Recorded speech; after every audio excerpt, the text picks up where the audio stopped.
கோயில் இல்லாத ஊர்ல குடியிருக்க கூடாது என்பது பழமொழி. கோயில் விளங்க குடி விளங்க என்ற ஆன்றோர்களுடைய வாக்கு.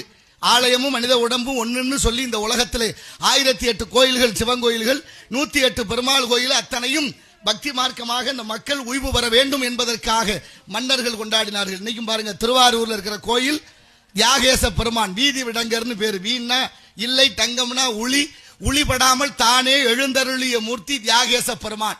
அதனாலதான் வீதி விடங்கர்னு பேர். அப்பேற்பட்ட கோயில் கட்டியிருக்கிற இடம் 5 வேலி நிலம், கொலை வெட்டி இருக்கிற இடம் 5 வேலி நிலம். அன்றெல்லாம் தனி உடைமையை பொது உடைமையாக்கி வைத்தார்கள்.